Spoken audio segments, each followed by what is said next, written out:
Assalamualaikum warahmatullahi wabarakatuh. Perkenalkan, nama saya Muhammad Rafi Falah, NPM 004 dari kelas Strategi Operasi B. Di sini saya akan menjelaskan sedikit mengenai proses strategi operasi. Mungkin teman-teman sudah tidak asing dengan kata strategi maupun kata operasi. Namun di sini saya akan menjelaskan mengenai proses strategi operasi, ada tahapan-tahapan apa saja dan unsur-unsur apa yang ada di dalam proses strategi operasi. Tanpa berlama-lama lagi, mari kita langsung ke materi yang pertama mengenai pengertian dari proses strategi operasi. Baik, yang pertama adalah pengertian mengenai proses strategi operasi. Proses strategi operasi ini sendiri adalah proses praktis untuk mengartikulasikan berbagai tujuan dan keputusan yang membentuk strategi. Tidak seperti manajemen operasi pada umumnya atau pada sehari-hari, merumuskan strategi operasi kemungkinan hanya merupakan kegiatan sekali. Beberapa perusahaan akan memiliki siklus perencanaan reguler, misalnya tahunan, dan pertimbangan strategi operasi dapat menjadi bagian dari perencanaan tahunan, tetapi tingkat perubahan yang dibuat dalam setiap siklus tahunan kemungkinan terbatas. Ya, jadi perbedaan antara proses strategi operasi dengan manajemen operasional pada sehari-hari itu terutama terletak pada seberapa intens hal ini dilakukan. Nah, proses strategi operasi sendiri ini merupakan siklus perencanaan. Jadi dia itu siklus yang tidak diulang berkali-kali, melainkan ada waktunya tersendiri, misalkan per tahun atau per bulan dan lain sebagainya. Ya, mungkin untuk teman-teman yang mungkin terlewat atau tidak bisa mendengar dengan baik apa yang saya sampaikan, bisa melihat lagi atau mengulas lagi dari catatan yang sudah saya berikan. Berikut adalah catatan yang sudah saya berikan. Mungkin teman-teman bisa melihat terlebih dahulu atau melakukan pause pada videonya. Oke, baik.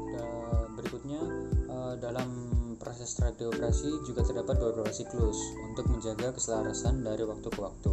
Dalam hal ini, terdapat 3 siklus yang menggambarkan dan menguraikan alasan serta faktor apa saja yang dapat mempengaruhi kecepatan suatu produk atau perusahaan dapat diduplikasi oleh para pesaingnya. Siklus-siklus tersebut itu ada 3. Yang pertama adalah siklus lambat, kemudian ada siklus standar, dan ada siklus cepat. Kita bahas satu-satu, mulai dari yang pertama, yaitu siklus lambat. Siklus lambat di mana perusahaan ini mempunyai produk dengan kesulitan tinggi untuk diduplikasi, sehingga pesaing tidak mudah membuat produk serupa, apalagi memasarkan dengan harga yang murah. Selain itu, produk dalam siklus ini juga memiliki reputasi merek lama yang tentunya menambah kuat branding dan menciptakan kesulitan untuk membentuk brand produk pesaing. Contoh perusahaan atau brand yang ada di siklus ini yaitu Microsoft. Ya, sudah kita ketahui produknya yang sangat terkenal dan digunakan di mana-mana adalah Microsoft Word. Baik teman-teman, berikutnya kita lanjutkan kepada siklus yang kedua. Ini ada siklus yang kedua, di mana siklus kedua ini disebut dengan siklus standar. Pada siklus ini, perusahaan atau produk memiliki kemudahan untuk ditiru serta memiliki tekanan sumber daya lebih intens dikarenakan sumber dayanya kurang terspesialis untuk menghadapi tingkat tekanan sumber daya yang lebih tinggi, sehingga menciptakan proses persaingan yang berlangsung selama beberapa periode waktu tertentu. Kemudian yang terakhir ada siklus yang ketiga, di mana siklus ketiga ini disebut juga dengan siklus cepat. Produk atau perusahaan dalam siklus ini memiliki tekanan peniruan yang sangat tinggi, di mana perusahaan di sini sangat dituntut untuk menguasai rutinitas kompetitif terkait inovasi. Produk dengan persaingan yang sangat tinggi, sehingga apabila suatu produk atau perusahaan tidak sanggup menghadapi persaingan dengan inovasi yang sangat intens, maka perusahaan atau produk tersebut akan segera hilang dari pasaran atau tidak diminati lagi. Jadi dari 3 siklus yang sudah saya terangkan tadi, semuanya berkaitan mengenai perubahan atau kompetisi dan kompetensi yang harus dimiliki oleh setiap produk dalam inovasi. Ya, mohon maaf, maksud saya setiap perusahaan dalam inovasi produknya. Baik, kembali lagi ke pembahasan kita yang awal mengenai proses strategi operasi, di mana proses strategi operasi ini sendiri memiliki beberapa tahapan. Yang pertama ada perumusan strategi, kemudian ada implementasi strategi, kemudian ada pemantauan dan pengendalian. Baik, kita akan mengulas dan membahas satu-satu mengenai apa saja yang ada di dalam proses strategi operasi. Di sini tahapan dalam proses strategi operasi yang pertama ada perumusan strategi. Perumusan strategi mencakup perencanaan dan pengambilan keputusan yang terlibat dalam pengembangan tujuan dan rencana strategis organisasi. Singkatnya, formulasi strategi menetapkan pasukan sebelum aksi. Perumusan strategi adalah kegiatan wirausaha berdasarkan pengambilan keputusan strategis. Proses ini menekankan pada efektivitas serta proses yang rasional. Perumusan strategi membutuhkan koordinasi di antara beberapa individu, banyak inisiatif, dan keterampilan logis. Tadi yang sudah saya jelaskan mengenai perumusan strategi. Mungkin bagi teman-teman yang kurang jelas atau terdapat kendala dalam mendengarkan penjelasan saya berikan rangkumannya di teks berikut. Mungkin teman-teman bisa mencatat atau memencet pause pada videonya. Jika sudah, saya akan melanjutkan ke tahapan yang selanjutnya. Di sini tahapan yang kedua adalah mengenai implementasi strategi. Implementasi strategi melibatkan semua cara yang terkait dengan pelaksanaan rencana strategis. Singkatnya, implementasi strategi adalah mengelola kekuatan selama aksi yang merupakan tugas administratif berdasarkan keputusan strategis dan operasional. Implementasi strategi menekankan pada efisiensi dan pada dasarnya merupakan proses operasional. Implementasi strategi membutuhkan koordinasi di antara banyak individu serta sifat-sifat motivasi dan kepemimpinan yang spesifik. Pada implementasi strategi ini, proses yang berjalan mengikuti perumusan strategi.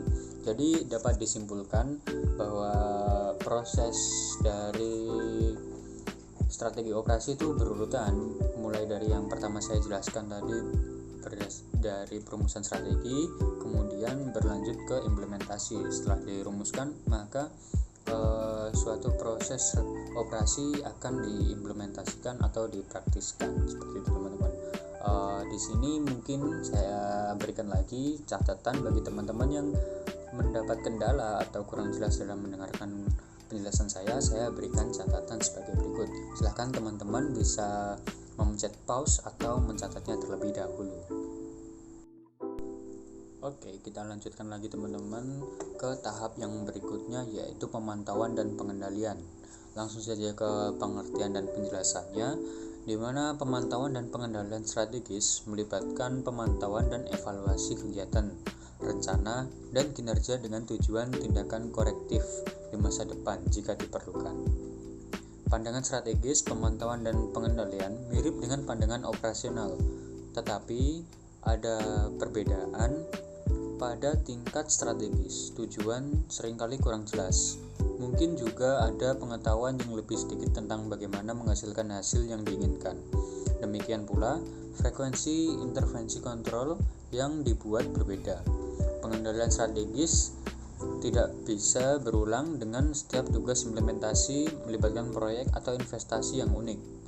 Salah satu model kontrol menggunakan perbedaan berikut untuk membedakan antara kontrol ahli, kontrol coba-coba, kontrol intuitif, kontrol yang dinegosiasikan, dan pengendalian rutin atau operasional.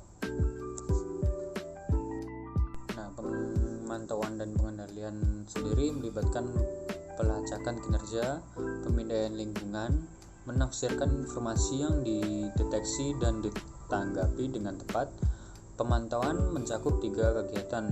Pertama, untuk melakukan ini dengan sukses atau melakukan pemantauan dan pengendalian dengan baik, setiap proses strategi operasi harus melakukan 2 hal.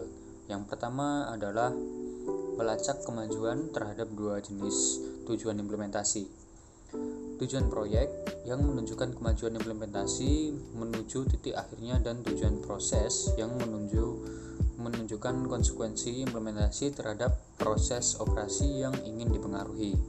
Kemudian yang kedua ada membandingkan kemajuan terhadap beberapa aspirasi atau target. Seperti tujuan dari balance scorecard yang mempertahankan ukuran keuangan tradisional tetapi juga mencakup ukuran kepuasan pelanggan, proses internal, inovasi, dan kegiatan perbaikan lainnya.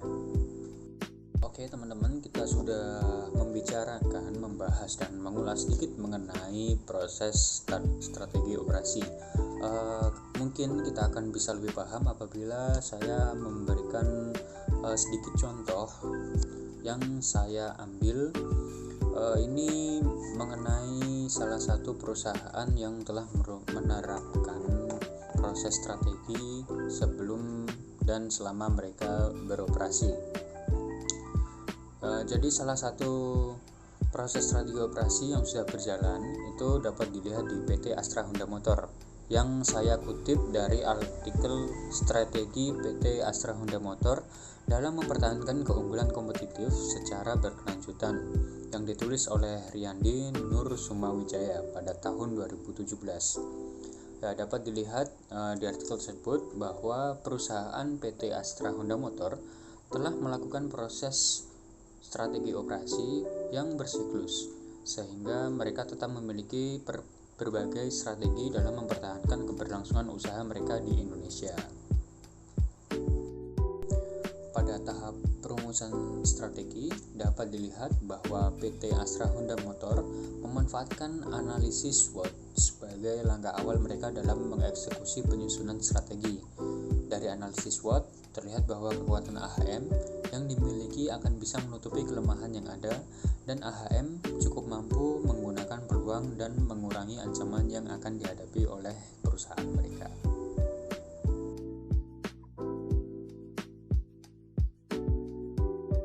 Kemudian pada tahap implementasi, strategi AHM telah dengan sangat baik mempertahankan keuangan kompetitifnya secara berkelanjutan, yang terlihat dari perkembangan market share sepeda motor Honda secara terus-menerus, walaupun penjualan sepeda motor 10 tahun terakhir naik dan turun cukup tinggi.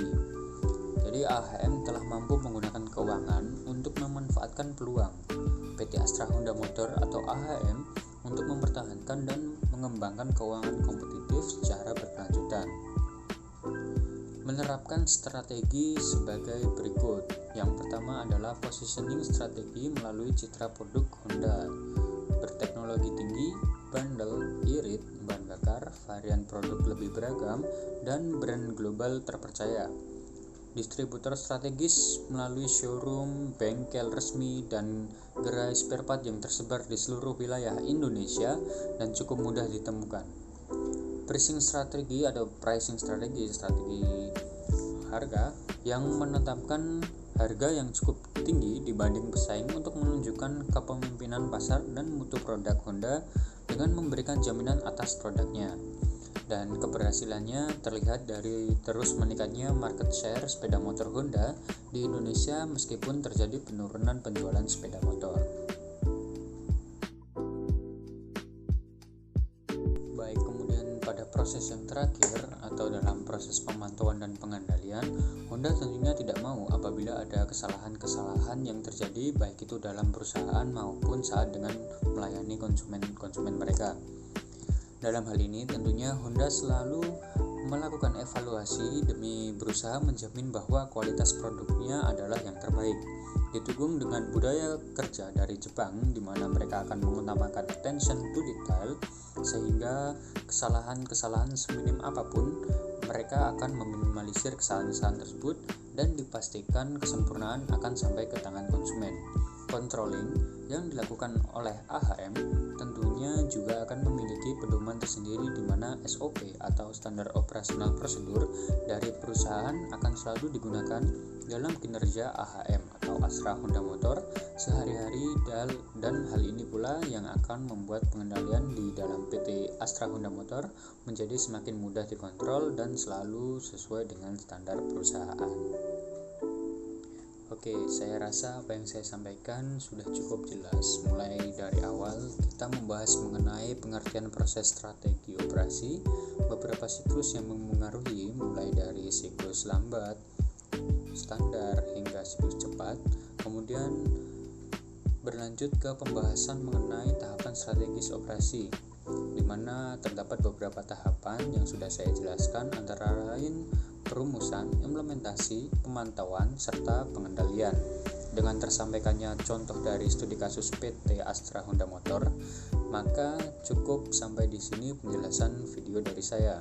Terima kasih sudah menonton dan sampai jumpa. Assalamualaikum warahmatullahi wabarakatuh.